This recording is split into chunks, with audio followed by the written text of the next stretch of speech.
Hello everyone. मैं हूँ श्रेयस और आप देख रहे हो सर्वाइवल ट्रेडर्स यूट्यूब चैनल।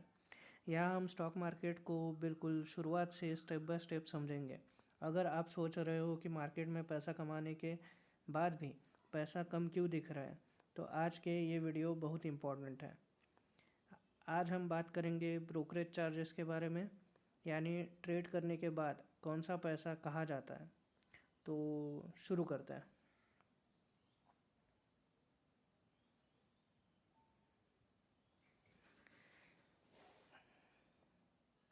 तो ब्रोकरेज में हमें कौन से टाइप के चार्जेस लगते हैं, ठीक है। आज मैं अभी आपको वो समझाऊंगा। जैसे कि आप स्क्रीन पर देख सकते हो, पहला होता है एक्सचेंज ट्रांजैक्शन चार्जेस, दूसरा होता है इंटीग्रेटेड जीएसटी, तीसरा होता है सिक्योरिटी ट्रांजैक्शन टैक्स, फिर होता है सेबी टर्नओवर, फिर स्टैम्प ड्यूटी, और उसके बाद होता है NSC investor protection trust fund. और सबसे इम्पोर्टेंट जो होता है वो होगा अपना ब्रोकरेज।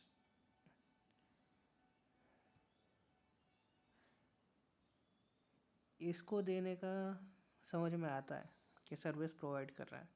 एक एक्सचेंज ट्रांजैक्शन चार्जेस, ये भी समझ में आता है। इंटीग्रेटेड जीएसटी, ये समझ में नहीं आता है कि क्यों लिया जा रहा है। उसके बाद सिक्योरिटी ट्रांजैक्शन टैक्स, टैक्स तो हम मीन्स बाद में भी हम पे करते ही हैं, जो भी हमारा प्रॉफिट हुआ है उस पे। तो यहाँ इसकी भी मतलब इसका भी कोई मतलब नहीं बनता है वैसे तो। फिर होता है सेबी का टर्नओवर, ये भी क्यों लगा रखा है पता नहीं। उसके बाद स्टैम्प ड्यूटी, जैसे प्रॉपर्टीज़ में लगती है वैसे ही यहाँ पे भी, भले ही छोटी होती है लेकिन बहुत इम्पैक्ट बहुत गिरता है। उसके बाद अभी ये नया आया है NSC investor protection trust fund, तो ये भी इन सब की ज़रूरत ही नहीं है पहली बात तो, ठीक है। अब समझते हैं कि ये है क्या, आखिर ये चार्जेस क्या है। जब भी आप शेयर बाज़ार में कोई भी शेयर या ऑप्शन ये सब खरीदते हैं बेचते हैं, तो सिर्फ प्रॉफिट या लॉस नहीं होता, कुछ चार्जेस भी लगते हैं। तो ये होते हैं वो चार्जेस।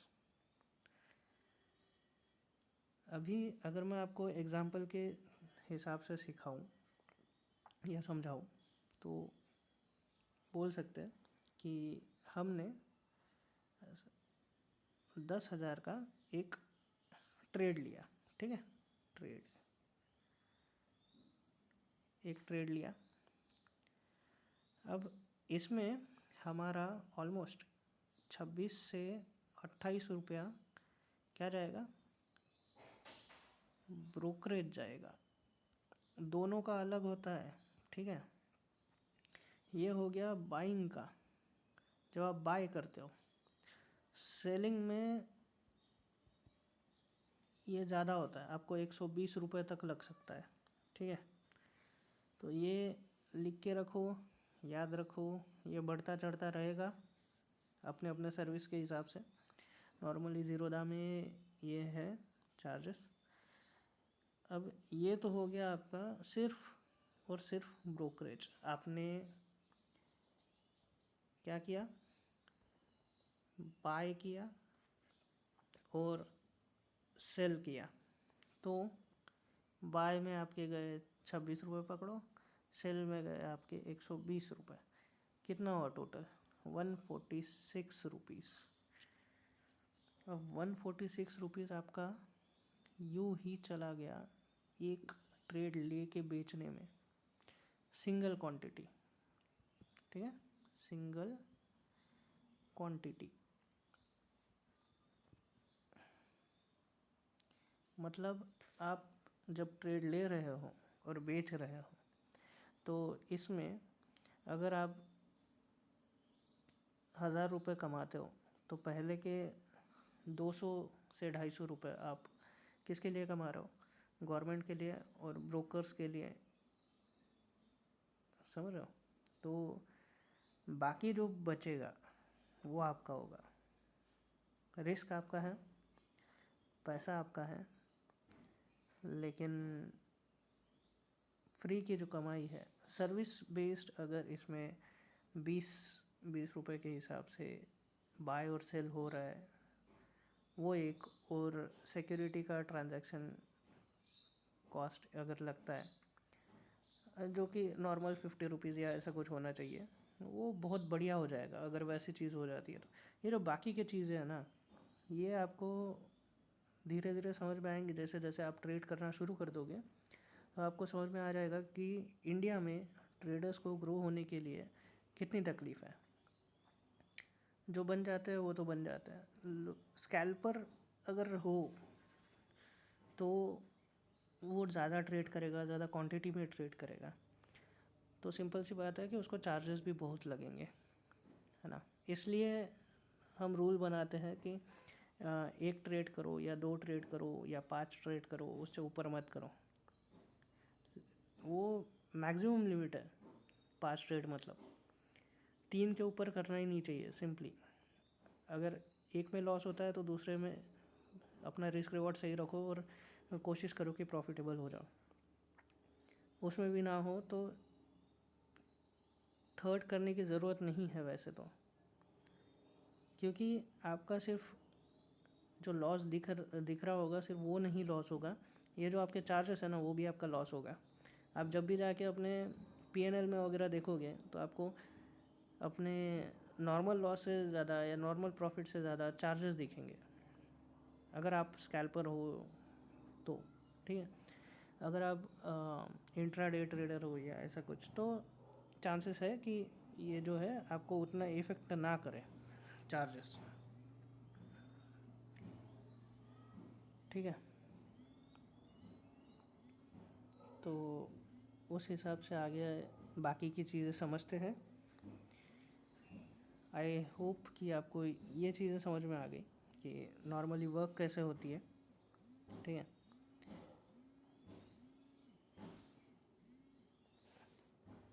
अभी नेक्स्ट हम समझते हैं कि आपने सुना होगा मार्केट में सर्किट लगता है किसी भी स्टॉक को, ठीक है। सर्किट क्या होता है?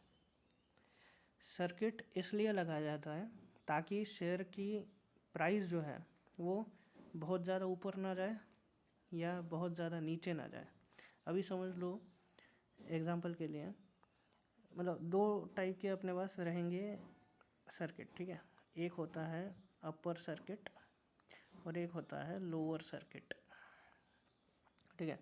तो अपर सर्किट और लोअर सर्किट का मतलब सिंपल सा समझ में आता है कि अगर 100 रुपये का स्टॉक है तो इसको ज़्यादा मैनिपुलेशन करके पंप या डंप जो होता है नॉर्मली, तो उस जैसे मैनिपुलेशन से बचने के लिए सेबी ने ये रूल बना के रखा है।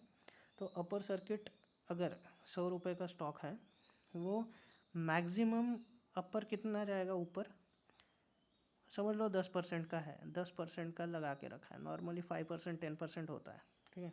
तो अगर 10% का है तो ये 110 के ऊपर नहीं जाएगा, ठीक है। इसमें ट्रेड होना बंद हो जाएगा, मतलब लॉक हो जाएगा, फिर आधे घंटे बाद खुलेगा या फिर शायद अगले दिन, ठीक है। वैसे ही अगर गिरना है तो ये 90 रुपीज़ पे गिरेगा, इससे नीचे नहीं जाएगा, ठीक है। तो ये चीज़ें बड़े लॉस होने से या रिटेल ट्रेडर्स का मीन्स रिटेल ट्रेडर्स बर्बाद होने से बचाती है ये चीज़ें, और सेबी का काम यही है। ये भी हम आगे समझेंगे अभी कि सेबी क्या क्या करता है, ठीक है। आई होप आपको ये भी समझ में आया होगा। तो बढ़ते हैं नेक्स्ट टॉपिक की तरफ। तो नेक्स्ट टॉपिक है अपना प्री मार्केट और पोस्ट मार्केट, ठीक है। ये दो जो सेशंस हैं इसको समझते हैं। अभी मार्केट चालू कितने बजे होता है सबको पता है, 9:15 से लेके 3:30, ठीक है। ये जो टाइम है इससे पहले खुलता है, जो कि होता है 9 बजे से लेके 9:15। ये जो टाइम है ये होता है प्री मार्केट, ठीक है। तो इसमें क्या होता है, इस टाइम पे एक्चुअल ट्रेडिंग नहीं होती, ठीक है। इस टाइम में आपको एक्चुअल ट्रेडिंग नहीं होगी। यहाँ बायर्स और सेलर्स के जो ऑर्डर होते हैं, जो कल के ऑर्डर वगैरह है, वो सब मैच होते हैं पहले, और उस हिसाब से डिसाइड होता है कि ओपनिंग प्राइस क्या होगा। समझ रहे हो? तो ये होता है प्री मार्केट। उसके बाद आते हैं पोस्ट मार्केट में। पोस्ट मार्केट कब होता है? 3:40 से लेके 4 बजे तक, ठीक है। ये हो गया पोस्ट मार्केट। अब पोस्ट मार्केट में क्या होता है, इस सेशन में फाइनल क्लोजिंग प्राइस फिक्स होता है, जो नेक्स्ट डे के रेफरेंस के लिए यूज़ होता है। इसलिए कभी कभी चार्ट का जो ओपनिंग प्राइस अगर आप देखोगे तो वो आपको अलग अलग दिखेगा। समझ रहे हो? और जो AMO, ठीक है, AMO ऑर्डर्स जो होते हैं, आफ्टर मार्केट ऑर्डर्स, ये भी आप पोस्ट मार्केट में लगा सकते हो, ठीक है। तो नॉर्मली अभी तो ज़ीरोधा में सिर्फ स्टॉक्स पे लगता है और फ्यूचर में लगता है, ऑप्शंस में नहीं लगता, ठीक है। तो आई होप कि आपको ये भी समझ में आ गया होगा। तो बढ़ते हैं नेक्स्ट टॉपिक की तरफ, जो कि है, अभी मैंने आपको बोला था सेबी। सेबी क्या करता है एक्चुअल में, ठीक है। सेबी का काम क्या है? सेबी जो है हमारे लिए एक फायरवॉल की तरह है। समझते हो फायरवॉल? वो हमें डिफेंड करता है, ये जो बड़े मार्केट प्लेयर्स हैं, और हमें एक ट्रांसपेरेंसी देता है मार्केट की पूरी तरीके से, जिससे कि हमें सब चीज़ें नज़र आती है ऑलमोस्ट 70-80%। तो सेबी का मेन काम क्या है? पहला, जो कंपनीज होती है इनको रूल, पॉलिसीज़ ये फॉलो करने लगाता है। क्या करने लगाता है? फॉलो करने लगाता है, ठीक है। दूसरा, आपने सुना होगा इनसाइडर ट्रेडिंग, ठीक है। वो पहले बहुत होता था, अब नहीं, अब अभी होता है लेकिन कम इस पे। तो इनसाइडर ट्रेडिंग इसको रोकता है। जैसे कि इनसाइडर ट्रेडिंग मतलब क्या होता है नॉर्मली समझने के लिए, अभी अगर कंपनी है, ठीक है, इसकी एक्सपांशन हो गया, न्यू प्रोजेक्ट आने वाले हो गए, या कोई भी मैनेजमेंट में बड़ा चेंज, ठीक है, ये सब जो चीज़ें है ना, अगर ये पहले ही पता चल जाए तो चार्ट पे या फंडामेंटल्स में या बैलेंस शीट में दिखने से पहले जो है हम उसका फ़ायदा उठा सकते हैं। तो ये सब चीज़ें होती है, बड़े लेवल पे होती हैं, और उसका बहुत फ़ायदा उठाया जाता है। ऐसे ही नहीं बनते इतने बड़े बड़े ट्रेडर्स, ठीक है। मतलब उनका लेवल ही अलग है, ऑपरेटर्स का गेम ही अलग होता है, तो उनके पास ऐसे न्यूज़ वगैरह मिल ही जाता है। अब नेक्स्ट मतलब इसी में समझते हैं कि बाकी जो चीज़ें आती है, आपने ये भी देखा होगा जो फेक टिप्स और फ्रॉड से रिटेल इन्वेस्टर्स को बचाते हैं। तो जैसे अभी वो हुआ था ना, अवधूत साठे वाला चल रहा है ना। फिर उससे पहले भी वो हुआ था बाप ऑफ चार्ट, ऐसा ही कुछ। तो इनके जो हुए थे, ऐसे नाम तो नहीं लेने चाहिए, लेकिन जो चल रहे हैं आपको इजी हो जाएगा समझने के लिए कि ये जो टिप्स प्रोवाइड करते हैं या फिर आपको बताते हैं कि कहाँ कहाँ और कब इन्वेस्ट करना है। ये भी एक तरह के टिप्स ही हैं। तो ये सब जब होता है ना, ये इलीगल है एक हिसाब से। उसके लिए पीएमएस वगैरह होता है, वो आप लीगली करवा के आप सर्विस प्रोवाइड कर सकते हो या अकाउंट वगैरह हैंडल कर सकते हो, तो वो वैसे होता है। अगर आप नॉर्मली ऐसे ही बिना किसी क्या बोलते हैं उसको, लीगल वे से अगर आप नहीं कर रहे हो तो सेबी आपको बहुत बहुत गंदे वाले पेनल्टी चार्जेस वगैरह दे सकती है। तो ये सब चीज़ें नहीं करनी चाहिए, आप भी समझ लो, ठीक है। अब एक और इम्पोर्टेंट चीज़ होती है जो होता है ब्रोकर्स और एक्सचेंज, इन पर नज़र रखती है। अगर इनमें कुछ भी गड़बड़ हो गई, समझ लो बीच में ही सॉफ्टवेयर गिर गया या कोई ऑर्डर्स जो है वो सही से एग्जीक्यूट नहीं कर पा रहे हैं, बीच में ही कुछ हो जा रहा है, तो ये सब चीज़ें जो है उससे बचाता है कोई नया रूल या जो कुछ भी है। समझ रहे हो?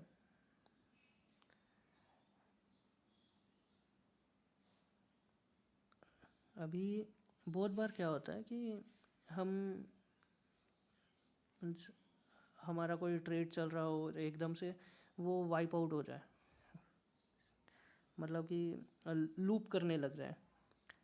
पोजीशन तो इधर दिखा रहा था लेकिन बाद में एकदम से गायब हो गया, और मार्केट ख़त्म होने के बाद नेक्स्ट डे आपको पता चल रहा है कि आपका सीधा पैसा कट गया और वो पोजीशन वहाँ दिखा ही नहीं रहे। ऐसे वगैरह जब चीज़ें होती है, ये फ्रॉड वाली चीज़ें हैं, ठीक है। तो ये सब के लिए इंसान कहाँ जाएगा, है ना? एक तो ब्रोकर के इस पे मेल करेगा या फिर सेबी के पास जाएगा। तो ऐसे चीज़ों के लिए सेबी ध्यान रखती है कि ये सब चीज़ें ना हो और हमारे साथ मीन्स रिटेल ट्रेडर्स के साथ धोखाधड़ी ना हो, ठीक है।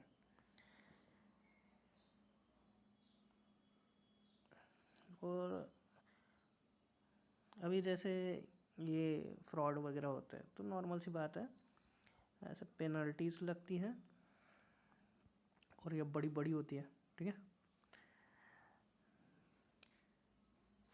और ये भी हो सकता है कि उनका कंपनी या उनका लाइसेंस या इंस्टीट्यूशन हो या जो कुछ भी हो, क्लासेस हो, वो बैन भी कर सकते हैं लाइफ टाइम के लिए।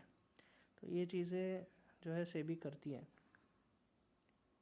नॉर्मली आपको ये भी दिखता होगा कि न्यूज़ में या फिर कोई भी चैनल्स हो या कुछ भी हो, तो उसमें जो है कंपनीज़ के बारे में झूठी न्यूज़ फैलाकर शेयर का प्राइस बढ़ाया जाता है या गिराया जाता है। जैसे हर्षद मेहता के टाइम पे पंप एंड डंप हो रहा था, ठीक है, कंपनीज़ में क्या हो रहा था, स्टॉक को पंप और डंप कर रहे थे, प्राइस को न्यूज़ दिला के बहुत ऊपर लेके जाया जा रहा था, फिर एकदम से नीचे गिराया जा रहा था। तो ये सब जो चीज़ें हैं ये आती है इलीगल चीज़ों में, ठीक है, ये सब लीगल नहीं होता है। तो ये सब से बचाने के लिए सेबी ने पॉलिसीज़ रखे, रूल्स रखे, जिससे कि हमारा पैसा सेफ रहता है एक हिसाब से। तो आई थिंक आपको ये भी समझ में आ गया होगा कि सेबी एक्चुअल में क्या क्या करता है। उसके बाद समझते कि एक बहुत बड़ा वर्ड है मार्केट का, बहुत अल्टीमेट चीज़ है ये, इसे कहते हैं ऑप्शन, ठीक है। अब ऑप्शन क्या होता है? ऑप्शन एक कॉन्ट्रैक्ट होता है, ठीक है। और ऑप्शन में हम ट्रेड कैसे करेंगे? अभी आप समझ लो, इंडेक्स जो है उसका ये डेरिवेटिव ऑप्शन होता है, निफ्टी 50 और सेंसेक्स, ठीक है। तो इनके जो डेरिवेटिव ऑप्शंस होते हैं ना, वो समझने के लिए अभी समझ लो निफ्टी 26,000 पे चल रहा है, ठीक है। ये 26,000 क्या है, ये है अपने इकोनॉमी का प्राइस समझ लो, मतलब 50 इसमें है 50 कंपनी, स्ट्रॉन्ग कंपनी, ठीक है। उसका जो प्राइस है सबका मिला के, ठीक है, वो प्राइस ऊपर जा रहा है, नीचे जा रहा है या साइडवेज है, वो अपने को पता चलेगा इससे, ठीक है। ऑप्शन क्या है, ऑप्शन इसका डेरिवेटिव है, ठीक है। ये एक कॉन्ट्रैक्ट है, जैसे कि अभी समझ लो ये 26,000 पे अगर मार्केट है, तो अगर प्राइस ग्रो होता है तो ये कहा जाएगा 26,100 पे जाएगा, है ना। और अगर नीचे जाएगा तो 25,900 पे आएगा। और ये दो चीज़ें क्या है, ये दो है कॉन्ट्रैक्ट। तो इसमें हम ट्रेड कैसे करें, हम डायरेक्ट इसमें नहीं कर सकते, डायरेक्ट इसमें नहीं कर सकते, हम करेंगे ये कॉन्ट्रैक्ट्स में ट्रेड, ठीक है। तो इसको बाय करने के लिए हमको क्या लगेगा, ऑप्शन को बाय करना पड़ेगा या सेल करना पड़ेगा, जो भी हमारी मर्ज़ी, हम दोनों चीज़ें कर सकते हैं, बाय भी कर सकते हैं, सेल भी कर सकते हैं। तो इसको बाय करने के लिए ऑप्शन किस टाइप का लेना चाहिए, है ना। बाय करते हैं तो लिया जाता है कॉल, और सेल करते हैं तो लिया जाता है, मतलब ऐसे नहीं रुकिए फिर से बताता हूँ। जब बाय करते हैं ना तो आप कॉल भी बाय कर सकते हैं, पुट भी बाय कर सकते हैं। कॉल कब लेते हैं, जब मार्केट ऊपर जाता है, पुट कब लेते हैं, जब मार्केट नीचे जाता है, ठीक है, सिंपल। अब इसमें सेलिंग भी आता है, ये हो गया बाइंग का। जब मार्केट ऊपर जा रहा है तो आप क्या करोगे, सेलिंग में क्या होता है, उल्टा होता है, बाइंग का उल्टा सेलिंग। अब पुट जो है गिरेगा, तो अगर आप सेल करते हो पुट को और प्राइस ऊपर जा रहा है ऐसे ऐसे ऐसे, तो ये जब गिरेगा ना, तो ये गिरते वक्त आपको प्रॉफिट होगा। आपने लिया कितने पे समझो, ये आपने लिया 400 पे, और ये नीचे जाके आपने 300 पे बेच दिया, तो आपका प्रॉफिट कितना हुआ, ये हुआ +100, है ना, अगर आपने पुट बेचा है तो।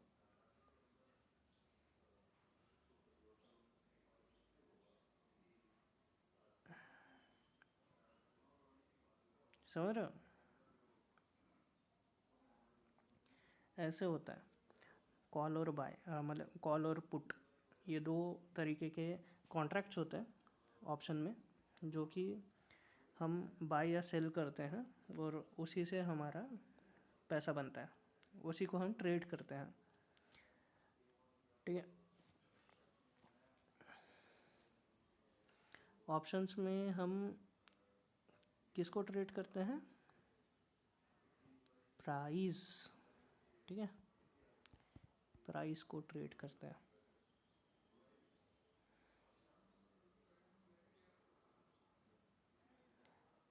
अब इसमें ध्यान देने वाली चीज़ क्या है, हमको एक बहुत इम्पोर्टेंट चीज़ समझनी है कि ऑप्शन जो है नॉर्मल फ्यूचर जैसा नहीं है या फिर स्टॉक जैसा नहीं है। ऑप्शन में ग्रीक्स होते हैं और वो उसको एक्सेलरेट करते हैं, ठीक है। ऑप्शन में ग्रीक्स होते हैं जो उसको एक्सेलरेट करती हैं, ठीक है। अब इसमें होता है थीटा, फिर होता है डेल्टा, गामा, वेगा, ठीक है। तो IV भी होता है। तो ये सब आगे समझेंगे, बहुत बड़ा हो जाएगा वरना वीडियो, समझाऊंगा उसको भी डिटेल में, अलग से समझाऊंगा। थीटा क्या करता है, डीके होता है, थीटा करता है डीके। तो अगर 10 रुपये का प्रीमियम है, इस कॉन्ट्रैक्ट की एक होती है एक्सपायरी होने के बाद कोई चीज़ चलती है क्या, नहीं चलती है, तो वो उसका वैल्यू क्या हो जाता है, 0। तो जब एक्सपायरी आएगी, एक्सपायरी के दिन ये डीके होके 0 हो जाएगा। तो ये एक ही जगह नहीं रहेगा। तो 10 का अगर प्रीमियम है तो ये हो जाएगा 0 जिस भी तारीख को रहेगा उस तारीख को। अभी 2 तारीख को अगर एक्सपायरी है तो 2 तारीख को इसका प्राइस 0 हो जाएगा। अगर इसमें डेल्टा रह गया तो चांसेस हो सकते हैं 3 मतलब ये बढ़ जाएगा 20, 30, 40, 60 कितना भी हो सकता है, जितना उसमें डेल्टा बचेगा और थीटा ख़त्म हो जाएगा उस हिसाब से। तो ये थोड़ा सा कॉम्प्लेक्स चीज़ें हैं, आगे में हम समझेंगे। अभी आपको इतना शायद समझ में आ गया होगा कि हम किसे ट्रेड करते हैं, कॉन्ट्रैक्ट, ठीक है। बाइंग में अगर हमने 15,000 का ट्रेड लिया है, ठीक है, 15,000 का ट्रेड लिया है, तो आपको ट्रेड कब लेना है, जब प्राइस ऐसा ना हो आपको ट्रेड लेना है जब प्राइस ऐसा जाने वाला हो, ठीक है, या फिर ऐसा आने वाला हो। ऑप्शन अगर ये रेंज में रह गया तो वो आपको नुकसान करेगा। अगर आप बाय कर रहे हो तो क्या कर रहे हो, तो बाय कर रहे हो, तो सेल कर रहे हो तो डीके होगा तो फ़ायदा होगा, ठीक है। सेलिंग पॉजिटिव चीज़ है अगर साइडवेज है तो, लेकिन बायर के लिए क्या चाहिए हमको, बायर के लिए चाहिए मूवमेंट, एक बड़ा मूवमेंट आना चाहिए, तब जाके हमारा पैसा बनेगा, वरना नहीं बनेगा। आई थिंक आपको ये भी समझ में आ गया होगा अभी। तो जैसे मैंने आपको अप ट्रेंड बताया था, डाउन ट्रेंड बताया था, फिर साइडवेज बताया था। हमारा पैसा कब बनेगा, जब क्या होगा, अभी ये समझ लो सप्लाई और डिमांड है, तो ये डिमांड से सप्लाई तक अगर ये डिमांड से सप्लाई तक अगर एक अच्छा मोमेंटम में एक बड़ी सी कैंडल या 2-3 कैंडल्स में पहुंच जाता है फास्ट, तो आपका पैसा बनेगा। प्रीमियम तब ग्रो होगा। अगर वो धीरे धीरे जगह पे ही रह गया और ऊपर नीचे कैंडल बनाते हुए आया, तो वो प्रीमियम का प्राइस नहीं बढ़ेगा, वो बहुत कम बढ़ेगा या डीके हो जाएगा। तो इसलिए प्रीमियम जो है अलग चीज़ होती है, और इसमें जो चार्जेस लग रहे हैं वो ये हैं। फ्यूचर्स में अलग चार्जेस लगते हैं, ठीक है, इसके चार्जेस बहुत भारी रहता है, 700 तक लग जाएगा अगर आप बाय और सेल कर रहे हो तो। 700, 1400, एक ट्रेड आपको 1400 का गिरेगा, बाकी जो रहेगा आपका प्रॉफिट रहेगा। लेकिन ये बेनिफिट है कि ये कॉन्ट्रैक्ट जब लेते हो तो अगर 26,000 का मार्केट महीने में 26,800 तक चला गया तो ये पूरा 800 आपका होगा, समझ लो, 800 पॉइंट। और ये छोटी बात नहीं होती है, बहुत बड़ी बात है, समझ रहे हो। तो उसके लिए आप फ्यूचर्स ले सकते हो। लॉस और प्रॉफिट तो खेल का सबसे इम्पोर्टेंट हिस्सा है, और रिस्क मैनेजमेंट, ठीक है। तो आई थिंक ये भी आपको समझ में आ गया। सबसे इम्पोर्टेंट क्या है ऑप्शन में, उसका टाइम वैल्यू जो कि उसकी एक्सपायरी होती है। दूसरा, मार्केट में मोमेंटम होना चाहिए जिसको हम वोलेटिलिटी बोलते हैं। तीसरा, जो मैंने आपको बोला, डिमांड और सप्लाई, बाय करना है यहाँ करो, सेल करना है यहाँ करो, यहाँ से यहाँ जाएगा तभी फ़ायदा होगा, ऐसा गया तो भी चलेगा, लेकिन ऐसा टाइम पास करते हुए फिर थोड़ा ऊपर फिर थोड़ा ऐसे करते हुए जाएगा तो नहीं होगा। ठीक है, सिंपल, समझ में आ गया होगा।